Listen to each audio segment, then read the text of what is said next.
Ladies and gentlemen, welcome to Sippin and Selling. With Joey Chanel. Welcome back to another episode of Sippin and Selling. Today, my guest is John Barlow from Vida Tequila. Welcome to the show, John. Thank you for having me. I really appreciate it.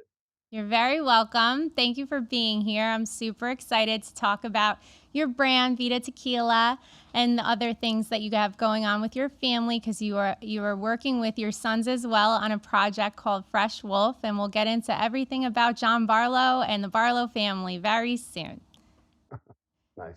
Yeah. So, John, I know you personally from Real Housewives of Salt Lake City, and I'm sure a lot of my viewers do as well. But for those of you that don't know who John Barlow is, he is a serial entrepreneur. John has started back in, you said, the tech field, John, and I personally don't know anything about that industry. So I think that's a great place to start. What exactly does that mean, and how did you get into that side of the business? Well, my experience goes from tech to RV, back to tech to tequila. It's been all over the place. But I I was raised in a house where my dad worked for IBM his whole career, and so raised with computers in the house, everything. And he actually let me start working for him. He retired when I was still in college and started his own company. And so he had me traveling throughout the United States presenting to what are called user groups. And so it was groups of anywhere from 20 to a couple hundred of people where I would present computer software and then do the sales after the meeting. And so that's what really got my taste for sales, for tech, for just getting in front of people and enjoying being with them. Amazing. I grew up in a household with a father who loved computers very early on. I remember having like a dial-up system, but that's a first for me from hearing Yep. from someone that came from that background. I'm sure that that was very interesting to work in that field at that time because it was just the heyday. Was it fun to work alongside of your father? Do you feel like you got a lot of nuggets of wisdom from him? Yeah, it was a really good time. It was when I was probably 24, 25. And so I was old enough to appreciate spending time with my father and getting to know him better. We took probably about 5 to 10 trips, like I said, throughout the US, and just spent a lot of time picking his brain as far as technology goes. He was always a forward thinking person as far as technology. And you talk about dial-up. I go back further to when IBM actually used Apple computers and we had dot matrix printers. Oh man, So yeah, I don't even know what that means. Wow.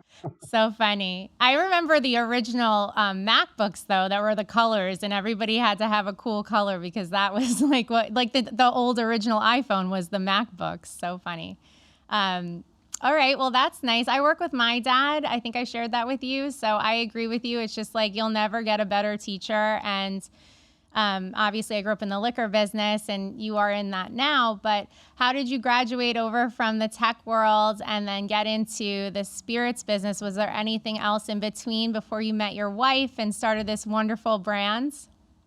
yeah, actually, there was. Like I said, I was working with my dad in his company, and then I graduated from college and ended up in the RV industry of all things. And people think of RV and they just think of people camping and not much, but it's $1 billion industry. Wow. And I was working with a hitch manufacturing company, and that's where I really learned as far as sales, goal setting.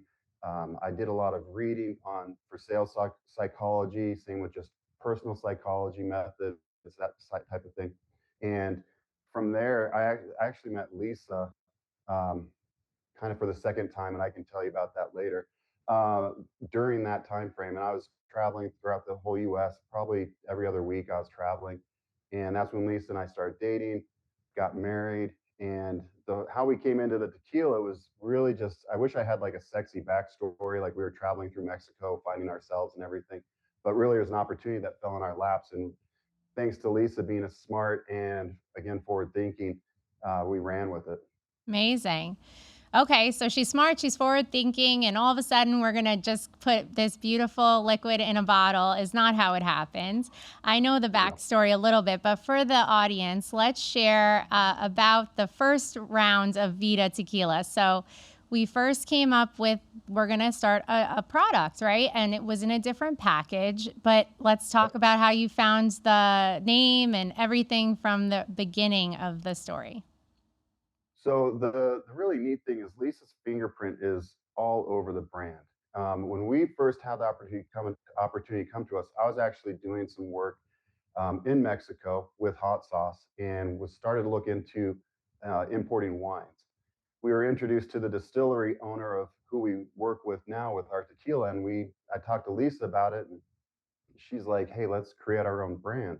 So we asked them if they would create a recipe just for us, and we would do everything else, and they agreed to it. And as far as the name goes, we were I was asleep. Lisa's never asleep. I was asleep. It was like 3 in the morning, and all of a sudden she's just like, "We're naming it Vita. Vita means life. Nothing can beat life." And I was, like I said, half asleep. So I'm like, "Yeah, that sounds great."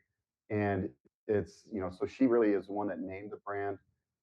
When we started, we were rookies in the industry, and the bottle that we started with was what was recommended, and it looked like Don Julio and Patron had just Okay, merged square. together.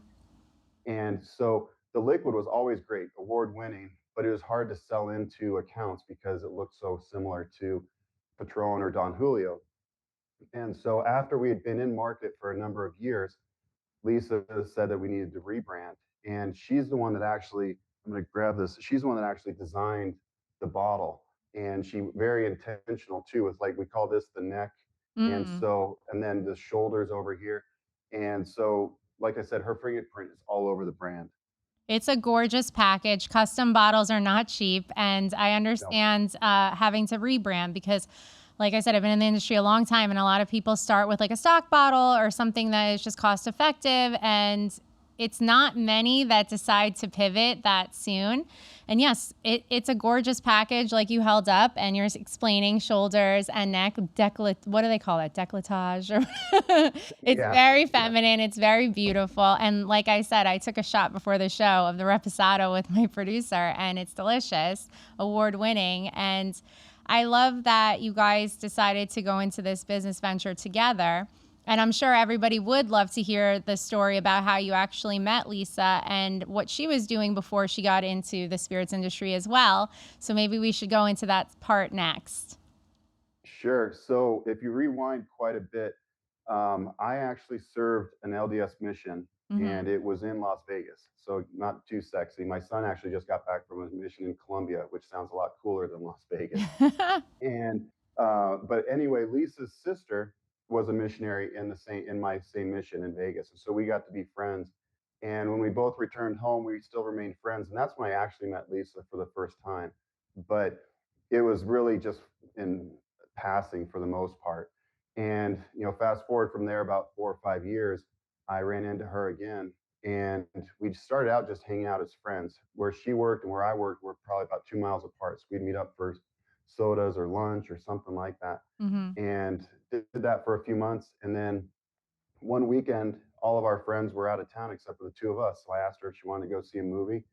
And she said, "Yeah." We got out of the car, started holding hands, Aw. and just went from there. And so we dated for about 2 years before getting married. And looking back, I wish I had sped things up. It was my fault that we waited 2 years. Aw. Can you remember the movie you guys saw for some brownie points? So yeah, I can. We actually ended up not seeing a movie. This was, again, going back before you could go online and reserve seats and everything. So we went to the theater to look to see what movies were playing. There weren't any good ones, so we actually went and rented Miss Congeniality Aw, and nice. watched that back at my place. Hilarious. That's a great movie. Classic Sandra Bullock. Love Yeah, that. That's so fun. I'm happy that yeah. you remember. So sweet. Well, let's touch on the LDS community because also for those of you out there that don't know what that means and about the Mormon culture, I think we should dive into that a little bit because it is a little taboo to be in a spirits industry if you are Mormon, right? It's just like kind of maybe now it's not as frowned upon, but in the beginning, I'm sure it was really tough for you guys. Yeah. So, I was raised LDS from, time I was born. and uh, I don't think I'd had a sip of alcohol until I was probably 24 or 25. Hmm. So I didn't really know much about the industry at all. Lisa, her parents actually converted to the LDS religion when she was, I think, in her around 10 or 12 or something like that. It was just her family, and her immediate family were very well versed in drinking. I guess put it that way. You know, I it was fun because we went to some of the family activities over the holidays when we first started dating, and they were double fisting, just having a great time. It was a lot of fun. Aw. Um, and but yeah, when we started our brand, Lisa and I were different, like, and it is different now than when we started as far as perception and reception in the LDS culture. Um, when we started, we would actually have a lot of people just kind of turn away from us essentially Hmm. and be like, I can't believe you're selling alcohol. And at first it was kind of difficult. And the funny thing is some of those people 2 weeks later would knock on our door and ask, hey, do you have a bottle of tequila? I've got an account, Of or, course they a good did. friend coming in. Yeah. And so, we're like, yeah, sure, no problem. And, but now it's kind of funny because the neighborhood we lived in, we've been here for many years, it's not even nobody even cares. Like, we Hmm. have other people in our, it's called a ward, so our congregation, Hmm. and they're in the hemp business, the cannabis business. And so we kind of, I think, started the trajectory, at least in our neighborhood, of not caring. Right. So interesting to me, that concept, because it's so foreign to a lot of us, right? Like, of course, people have other things that they believe in, giving up meat for Lent and that sort of thing. But like, not drinking being a sin is like so outdated to a lot of people, right? But it's not. And I love that there's an evolution happening. And I'm going to touch on that THC category in a future episode because I do find it to be a little hypocritical, right? Like, how could you be so negative about one thing and then so accepting of another when they're cousins, Yeah. you know? So that's very interesting to hear about and hilarious. But of course, everybody Yeah. has a friend or a client that they need a bottle Yeah. for. So explain to me also, because it's not something I'm familiar with Utah, it's one of those control states. So explain to everybody else listening how that works when, if you did in fact participate and did want to drink alcohol, how do they purchase your products? So, good question. And it's interesting because a lot of people don't understand control states and how many there are. I Hmm. think the last I counted, I think there's like 18, maybe even 20 control states still throughout the US, and varying levels too. You take, I think it's Maryland, where they have a control county Hmm. in the state. Right. And the way that Utah works in most control states is the government controls alcohol sales. And so, what happens is anybody that wants to purchase alcohol has to go to a state run liquor store. And what's interesting with that, and it's kind of nice to for a small brand like ours, because it levels the playing field. Right. Because the price that, and restaurants and bars hate it, but the price that I pay as an individual going into the liquor store, they pay as well. Okay. And so there's no, like, you can't really play a lot of games like you do in some of the other more open states like Nevada or California. Right. So it's harder to wheel and deal. So like I said, it makes the playing field a lot more level for brands like us. But it does make it tough too because like for let's see, we launched in 2007, 2008, and the state of Utah did not bring in our Blanco until 2009, Wow. and then it didn't bring in our Añejo or Reposado until 2011. Wow. And so that was kind of tough. And if anybody wanted it, they had to do a special order, which meant they had to buy a case at a time. And as you know, a lot of accounts don't want to buy 6 bottles or 12 bottles at a time. Right. And on the positive side, though, is once you're in pretty much every liquor store across the state. And so, if I go to Nevada, I have to go and pitch Vida to every liquor store. Right. And so it's kind of difficult. So, there's pros and cons to both. There's always pros and cons to everything, right? And then when it comes to Yeah. on premise, so the restaurants, the bars, and that sort of thing, how does it work with them getting inventory? Is it a similar situation where they have to then shop at that store? Yeah, so we have what's called a club store, Okay. and that is just the giant warehouse where all deliveries. So when we deliver to the state, it goes to what's called the club store into their warehouse, and then from there they ship it out to the individual stores. And so what a lot of on-premise accounts will do is they'll just order from the club store. So they'll send in an order of, however many bottles of each brand of alcohol they want, and then go in and pick it up. But sometimes what the other accounts will do, smaller on-premise accounts, they'll just go to a store that's within a mile or two. And same thing, they'll put in an order, then they can go and pick it up. And but yeah, so that's how it works here. And the one hard thing is that you can't sample. Mm, And so it's really tough because especially with our brand, it's the ultra premium category. So our, retails roughly $50 to about $75 a bottle. hmm. And so to go into an on-premise account that's not carrying Vida and say it's really good, Yeah. the bottle's beautiful, it's award-winning, and they can't taste it, they have to essentially trust me and say, okay, I'm going to go invest, $50. It might not sound like much to some people, but to on-premise accounts, it could be. 1,000%. And it eats into their margin, right? And they could be making a lot more money on a well tequila. And they're like, why am I going to give this guy a shot? However, you guys did have your own, I think you still have a lounge. And back in the day, you had a restaurant, right? So that was an easy way to just get some business on premise. Yeah. Talk to me about that part of the industry. Did you feel like because you were did you ever feel like you were involved in any of those meetings where you would have these conversations with other liquor suppliers that you took into your side of the industry once you became one? It was interesting. Lisa was a lot more involved with Silver. That was Okay. our restaurant up in Park City, and so she was, yeah, way more involved than I was. I heard more about the headaches from running a restaurant, and so it was nice because it was a very strong outlet for Vida, Hmm. but we didn't like. It's not like we kicked out any other tequilas. We did have other tequila brands in there, but Vida was obviously the star tequila for the restaurant. Right. After we sold that, we took a break from bars, restaurants for a few years, and then about 2 years ago, we got involved with it's called the Premier Vida Tequila Lounge. That's right. That's on Main Street right now, and we're a lot smarter with how we do things now, as far as employees and as far as liquor selection. Again, Vida, it's the Vida Tequila Lounge, so Vida is the star again, but we do still have well tequilas as well. Right. So let's just stay on that topic for a minute because it's intriguing to me.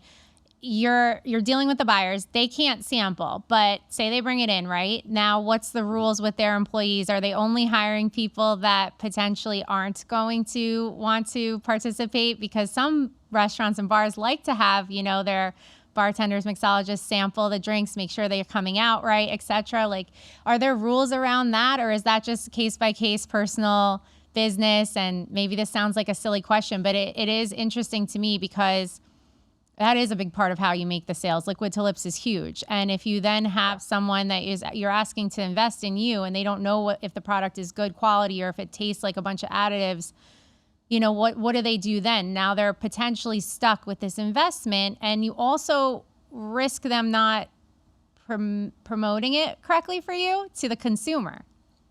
Yeah, it is pretty tough, with our bartenders right now. Um, Thankfully, they're very, very well versed with different spirits. A Hmm. couple of them come from Miami, and so they have a really good sense of quality drinks, Hmm. or how to make really quality drinks with maybe so-so levels of spirits. Um, they're I think it's probably laws everywhere. They're not allowed to drink while on the shift, Okay. but they can come in and taste things if they're, just when the bar is open, when they're not working. Hmm. I think a standard, and hopefully I'm not getting anybody in trouble, but I think, when they make their cocktails, they'll do this straw dip where they put Right. the straw in and then put it on their hand or something like that and taste it just to make sure it's okay. Yeah, that's what But I'm asking about because you have to. You want a quality yeah, control, right? So that was the yeah, question. All right, cool. yeah, Good to know. You guys were ahead of the trend starting in 2007. I mean, nowadays everybody loves tequila. It's just like the hottest brand out there. It's one of the still ones going strong today. But yeah. everybody wants to have their own tequila brand, and I feel like you mentioned two of the ones that are standing strong, but that was long before she was on the show and you were on the show. So, Yeah. you guys probably had a lot of learnings and findings starting that brand. And how long from 2007 did it take you to expand outside of Utah? So, it's funny because we go back so far. We tell people that we are in tequila before tequila was cool. True. And, there was probably around 300 brands nationally when we started. And now, as you said, there's thousands. And the funny thing is there's a lot of, I guess you could say, celebrity brands too. Hmm. They really jumped on the tequila wagon train. And thankfully, we were in it before Lisa got on the show, like you said. And so, we understand tequila a lot better now than when we started, obviously, and the industry and everything. And so it's been a roller coaster ride, but I think anybody would say that with just about any business too.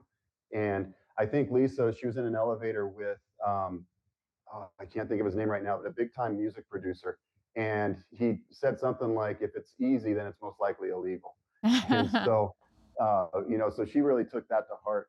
But it's when we actually launched in New York and Chicago before Utah. Oh, I didn't And know that. Okay. yeah, and so we were with the Charmer Sunbelt Group when we launched, and then yeah, in upstate New York, New York City, and then in Chicago. Um, we ended up, a couple of years after we launched, Chicago, the distributor there ended up getting purchased by Southern Wine. And Okay. so we ended up, we weren't one of the brands that they decided to bring along, which is not surprising. And so, we ended up leaving that market. And then really Utah brought Vida in. And so we really wanted to make a strong effort in our backyard. Let me rewind you for 2 seconds. If you were with Charmers Sunbelt, the one that purchased them was a company called Empire. Yeah. Okay, because you Well, said Southern, so so I just want to make sure because my brother works at Empire.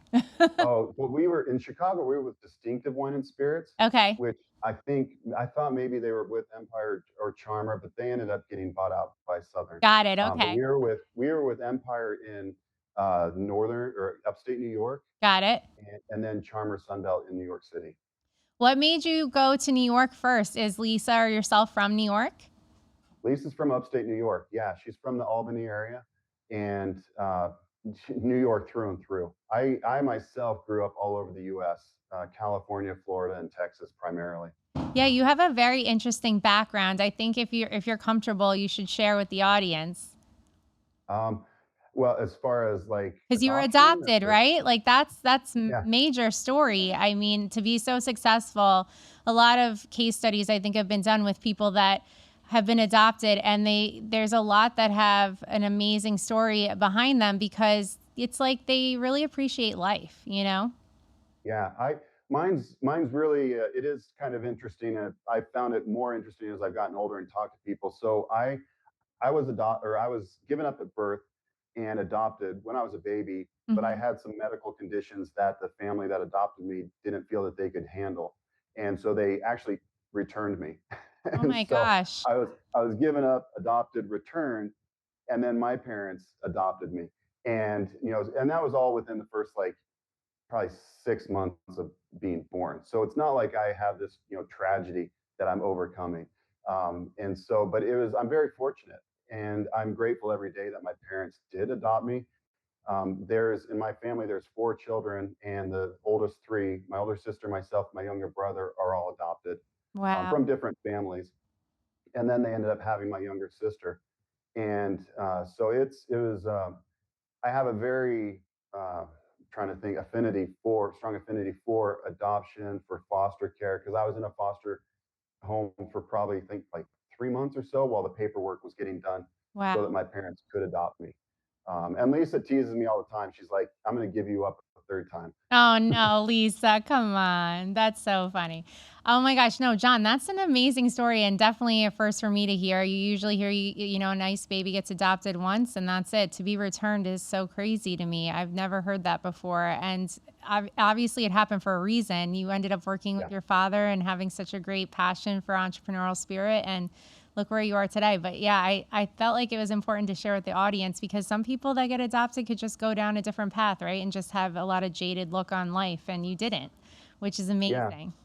Well, and like I said, I feel very fortunate because my parents also, they let us know, and in a positive way, from the time we could understand that we were adopted, but they spun it as being a special experience, that we were wanted. It's not that we were given up. Yeah. And so it was always, and then, if you fast forward quite a few years, Lisa, when we started dating, when we were first married, she would always ask, do you want to find your birth parents? Mm. And I never had any desire to find my birth parents, and because felt my family was my family. And Lisa did a lot of research and had me spit in a bottle and all that stuff, and she ended up finding my birth family No shit. about about Wow. about 10 years ago. Did she Yeah. do that for the show or was that ahead of time? Oh no, it was ahead. Yeah, Okay. it was back. Yeah. So the show didn't come around until 2019 ish, and this was back 2016, 2017. Yeah, it sounds like a, script or something. Your entire background sounds like a movie. That's so crazy. Wow. So who did she find out? Do you want to share? Do you have Yeah, siblings? no, it's fine. It's kind of an interesting experience. I personally hated it, but it's okay now. And so what ended up happening, we did the was it ancestry.com, Yeah. where spit in the vial, and submitted it and everything, got online, and I don't know if you've done that or not, but when you get on there, it will tell you, close relationships. Okay. And if it's labeled as like a first cousin, then it's someone that's very, very close that, Okay. could be strongly related. And so we did that, we checked the results. There was one person that came up as first cousin, and his name was Tanner Hatch. And so Lisa, being Lisa, got on Facebook, whatever social media was available, and started researching or trying to find Tanner Hatch. Wow. And so, she ended up reaching out to him and was like, "Hey, did your mom ever give up a child or anything like that?" And so the ironic thing is, he'd only done that probably a month or so before I did, as far as Wow. the DNA test, because his wife's parents for Christmas gave them DNA tests, and so it was just all just weird timing. Yeah, more And parts of the movie, man. I'm telling you. Sounds like a yeah, match made in heaven. and it ended up, it's she was my birth mother, came from a very strong LDS family, Hmm. and so unfortunately, it was one of those situations. We're talking back in the 70s, Right. where when they found out she was pregnant, they shipped her off from Arizona to California, because that's where I was born. Oh, okay. And so, you know, it was so I found out about that. I always thought I was like a Valentine's hookup, because Right. my birthday's in November, and if you subtract 9 months, it's February. Right. But she was fully in love with the guy that she was in a relationship with, and when he found out she was pregnant, and she was like 19, so again, it's not like a Yeah. really early teenager. And when he found out she was pregnant, he just kind of bolted, and Ouch. so that just solidified, adopt or giving the baby up for adoption. Right. And so, but it's been interesting. When I first met her, it was kind of tough, because her husband, it felt like he was blaming me that she had a baby, which was weird. Yeah, that is And weird. so, but anyway, I've gotten to know her really well. She reaches out, she sends gifts to my sons, Jack, Henry. She remembers every birthday, Wow. very involved with her family. And it actually took me a while to understand and accept that she was just a very involved person, because my parents are very like hands off. And Interesting. so it took a little bit, but like I said, there's a great relationship. It's not like we talk a whole lot, but there's an open door there. Right. Do you believe in signs, John? Yeah, I do. Lisa does very strongly, but yeah. Yeah, I mean, to me, that's what that was. When she was like, let's do this, if you guys are in tune with the universe, then you get those signs in different ways. I personally really believe in signs, and I knock on wood and I do all of those Yeah. old age, whatever they're called, traditions. So yeah, so you mentioned Jack and Henry, and I had mentioned Fresh Wolf, which I have some of the products here on the back shelf. I'm gonna have Eric make sure that he gives you a nice little image of it. But Fresh Wolf is your son's brand of Yes. grooming items that you have partnered with them. And you were so kind to send me some of the products. And I told you I have two sons as well, and my older one loves his routine, and he's super into anything that smells good and loves to do his hair care and skin care and all that. So thank you. Sure. And you shared that this passion project was I think it was your older son's idea initially. And Yeah. how did you guys decide to go into business together with your kids? So it's kind of a fun story. Lisa, she has her own marketing company, Lux Marketing, and she does everything from experiential marketing for companies like CNN, Turner, Hulu, but she also partners with WME to incubate brands and create brands with some of the celebrities on their list. Okay. And so she is very good friends with one of the owners of WME, and he'd reached out. This is going back to when Jack was like 13 or 14 years old. He had reached out to Lisa and said, "Hey, the Bella twins are interested in doing a skincare hair care line." And I'm not sure if you remember the Bella twins were Of from course. WWE wrestling and everything. Yep. And and so Lisa's like, "Yeah, let's do it." And so she had a business partner that is very successful in the industry is in creating those products. And so they all got together and created what was called N&B, or Nicole and Breezy. Okay. And it had, I think, 13 or 15 SKUs, from, shampoo, conditioner, and all sorts of skincare, other types of hair care. So during some of those meetings, Lisa actually brought Jack.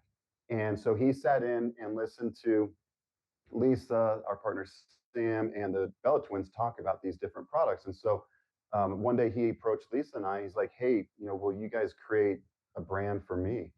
And so we asked him. We were like, or didn't we told him we would, but we wanted him to create some sort of business plan Right. and essentially pitch us. And so, as good as a 14-year-old can, he put together a plan of like what kind of products he wanted, what the feel would look like as far as the visual and everything, and even down to the scent. Like the scent is based off Dior Sauvage, Nice. and that was something that both he and Henry wanted to do. And so when he pitched us, we said, "Yeah, will do it, but we want you to include Henry." So he did, and Henry's the one that actually named it Fresh Wolf. Oh, And nice. part of that is based off because Jack would call Henry Fresh Wolf as a nickname. Cute. And so that's where, and we created, and then with the product line, we created it so that it would be a good learning experience for our boys as far as what it takes to start a business, make a business go. And with it, we wanted them to have a give back program included. And so, obviously with foster care and being adopted, being important to us, we have a give back program for foster care. So with every unit sold, a 2-in-1 body wash shampoo is donated to foster care. And Amazing. so that way they understand business, but then also giving back. Super important to teach your children that. And I think that's an amazing concept, and how great that they had that, zest to be in the business. I think that's amazing. You guys are doing a great job then, that was a success. And the product is delicious. Like I said, scent is amazing. Packaging's great. And the name, I love anything sentimental. So that is super cool. I was curious about the name. Can you tell my audience where everybody can get Fresh Wolf currently? Sure. Yeah. So right now it's on Amazon and also on freshwolf.co. Kind of funny story. We had it on freshwolf.com, and the hosting company ended up selling and didn't tell us. And so What? we ended up, yeah, it was the craziest thing. And so we tried to get it, and they're like, "Yeah, if you want to spend 50 grand, you can get it back." We're like, Jeez. well, freshwolf.co is available for $5. We'll just do that. Yeah. And and so yeah, freshwolf.co. And it's great because, with Jack being home, he's been home for about 9 months now from his mission. Mhm. And he has a lot better perspective of life and work ethic that he learned on his mission. And since he's been home, he's been like going full bore with Fresh Wolf, like trying to get it into local barbershops. He's been putting a full effort behind social media campaigns and being more creative, or getting involved with the creative aspect. And so it's been a lot of fun seeing him come back, really take the reins. And his goal when he got home, he told us, he's like, "I want you guys to not have to worry about Fresh Wolf. I want to just run with it." Oh, I love that. I remember you saying that you love lists, so that sounds like something that was on his list, and maybe a little apple falling not far from the tree. So cool. Yeah. All right, so Vita started in New York, and then the second market you said was Chicago. Yes. Are you guys carried anywhere in Chicago that we could tell the audience?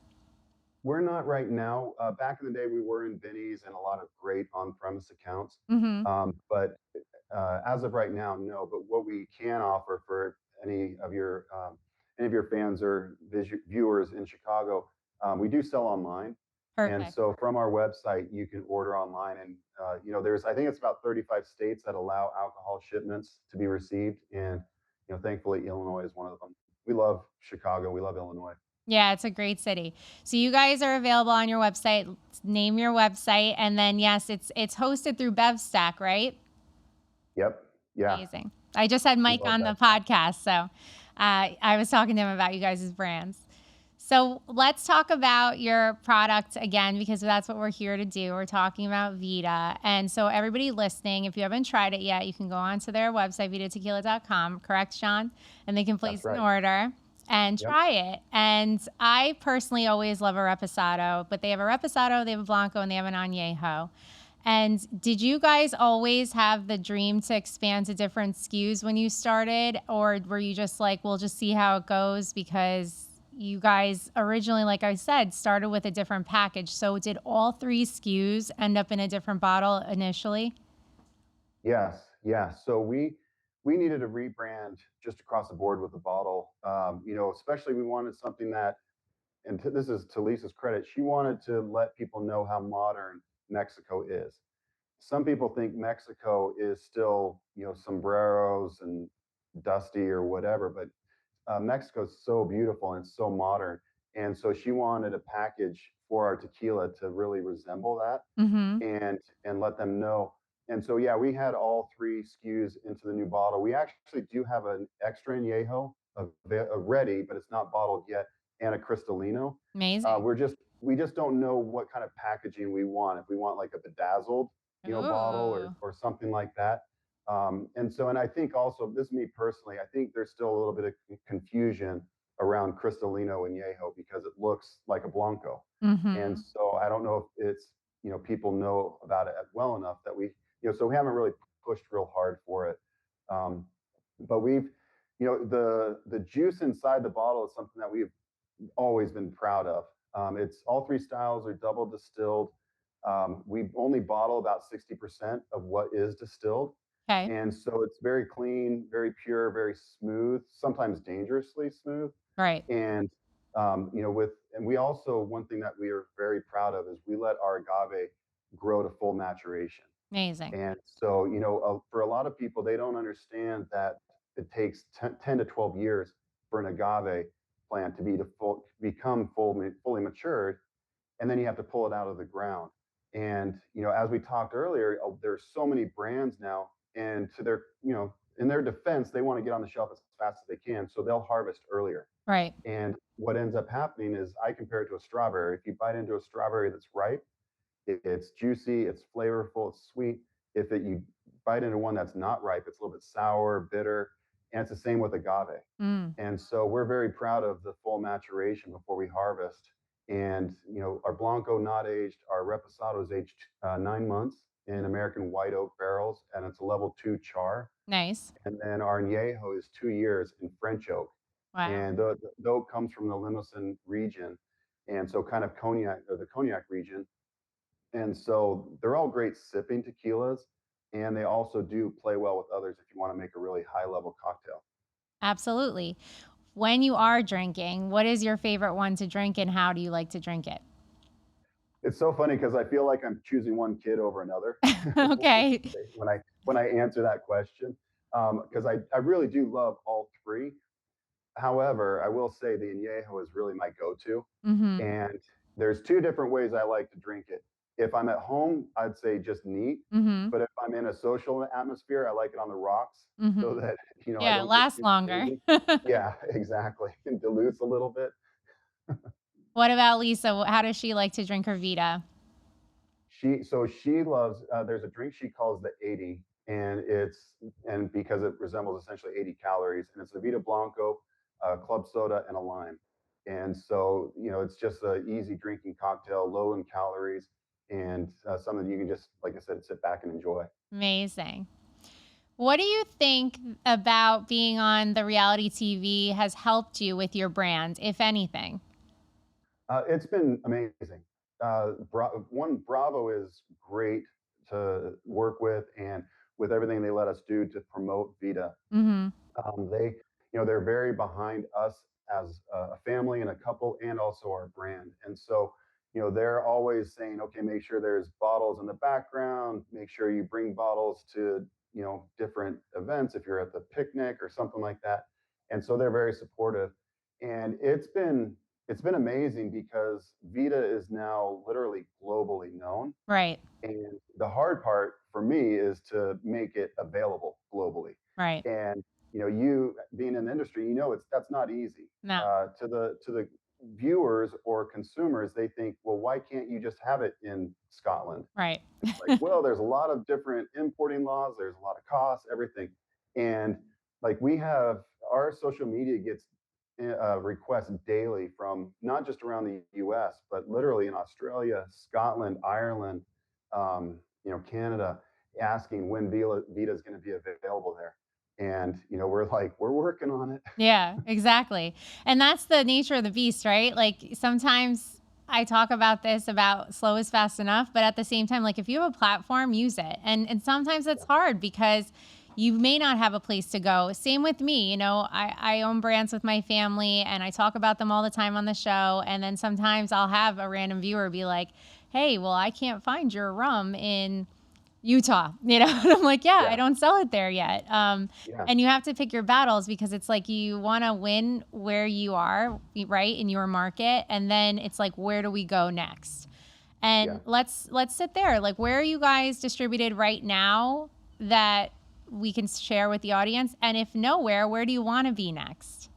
So, primarily right now we're in New York. We just launched in New York. We're in Connecticut. We're launching in Massachusetts in about 3 or 4 weeks. Launching in Georgia, Tennessee, and then also we're in Nevada. Um, Opening up California, and so it's trying not to spread ourselves too thin while taking advantage of the platform that we're on with Bravo. Right. And because it's a double-edged sword. If you try to be everywhere at once, you might not. It might cause you to fail. And so, we're very happy with where we are right now, with the understanding that once we have a good grasp of our current markets, then we can then look to expand into other markets. Right. So everybody make sure that you're following Vida Tequila on social media and looking at their website and keeping yourselves updated so that you can find them. And obviously, I know that the Bravo fans are watching and wishing and hoping it's coming to their local favorite restaurant. But in the meantime, you should order it online and try it for yourself. John, I personally love Bravo, like I said, and I love your wife. She seems like a doll. She's been super kind to me, reposting when I talk about your product on the pod. And I feel like you have so much knowledge from being, a great husband and a great partner, but at the same time, like being on reality TV, we all have our assumptions of maybe it looks a certain way, but then maybe it's not portrayed another way. Do you feel comfortable sharing like the best parts of being a housewife husband on a reality show and then maybe the worst parts? Yeah. I would say overall it's been an amazing opportunity. It's something that obviously not everybody gets to experience. It's not always easy, as Hmm. you've watched. Anybody that watches can see, there have been times when Lisa is very, very upset. Hmm. And when we first started on this, it was very different, or we have a better understanding now, put it that way, than when we started. When we started, we filmed the first season and came away thinking, oh my gosh, this is amazing. It's going to be so incredible. People are going to think our family is nice and this and that. And then you watch it and you see, when they're not filming us, they're filming other people. And Right. those other people might not be talking nice about us, might not be talking nice about Lisa or our Hmm. brands or this or that. And so, it really hit us hard that first season. And I remember, telling Lisa a couple of times, I watch a lot of sports and I try to compare it to sports. And so I told her, I'm like, in the NBA, for example, there's roughly 30 teams, 15 guys per team. Hmm. And that's an elite group. And I told Lisa, I'm like, with Housewives, there's maybe 7 or 8 franchises with anywhere from 5 to 7 ladies per franchise. Hmm. And I'm like, you're on there. Right. And so that's a really, really elite, we'll call it sorority, I guess. Okay. And so, it's something very special. And so, we remember that when the times get rough, but it's, overall, it's been really great. And, with Lisa, I don't know, I'm obviously biased because I'm her husband. What you see on TV is really, who she is, how she is. Mhm. She's a very genuine person. She cares about everybody. Even if someone treats her bad, she will still, defend them to the death if they need it. And so, excuse me. So it's been, that aspect has been neat. What you see as far as Lisa and I as a couple too is pretty real. I mean, or not pretty, it's very real. Yeah, To the point where, there have been times where she's like, "You should not have said that." I'm like, "Okay, sorry." right. And but the relationship is that you see on TV is real. I mean, we love each other, we support each other. It is a housewives show, and so, what some people don't understand is it's I'm not in the spotlight, and I'm not trying to be in the spotlight. I want to do whatever I can to support Lisa, lift her up, help her where I can. And so, every now and then there's some comments like, "Oh, John doesn't do anything but, drive Lisa around." And it's like, Oh, no, that's not the case. But I enjoy being with her. So right. if I have the opportunity, I'm going to take full advantage of it. And but it's been nice. It's an interesting way to document our family as well. And so, I can go on Xfinity or Comcast or Peacock and go to season one and see Henry when he was what, 8 years old, Oh, and you with a gave me buzz head. chills. Yeah, that's so sweet. And so it's really neat to be able to do that and be a participant in there. Right. That's amazing. Well, I'm Excuse me. happy that you are excused. I'm happy that the Bravo Sphere universe is helping you with your brands because, it's not always so easy to have a product and have it placed and have it everywhere and like I said, there's pros and cons to that because then there's some people that you probably got hooked because they like you and they like Lisa and then they can't find your product and then maybe it's like here today, gone tomorrow and you don't want to lose those consumers. And that's why I really want to keep pushing that everybody should check out your website. Make sure to see Thank that they you. can order from vidatequila.com because it is accessible in 35 states. So make sure to check that out if you guys haven't already. But yeah, that's great that they help you along because sometimes that's the benefit of having, that they're like cheerleaders. Like you said, it's a sorority. Well, you've got all these other people who graduated magna cum laude, and they Yeah. are your promoters essentially. And they need to go into all the locations that you're not carried in yet and ask them to get it in special order like they did in the Utah stores for you in the beginning. Well, John, is there anything else that I didn't touch on that you'd like to talk about before we say goodbye? I can't think of anything. I appreciate asking all these questions as far as our family and our brand. It's Vita is really our middle child because there's 7 years between Jack and Henry, Wow. and we started working on Vita when Jack was roughly 2 years old. I think we have pictures of him running around the agave fields, Oh, that's and beautiful. so it really is part of our family. The brand is, and we love it. It's and like I said, Lisa's fingerprint is all over it, and so we're excited to continue to build it and see where it goes.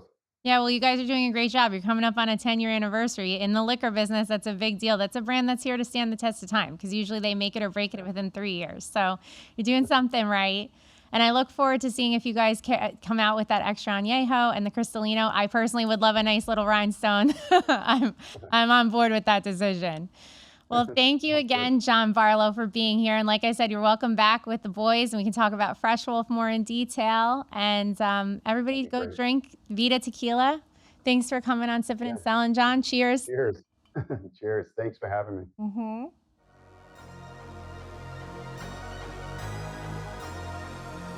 Ladies and gentlemen, welcome to Sipping and Selling. With Joey Chanel.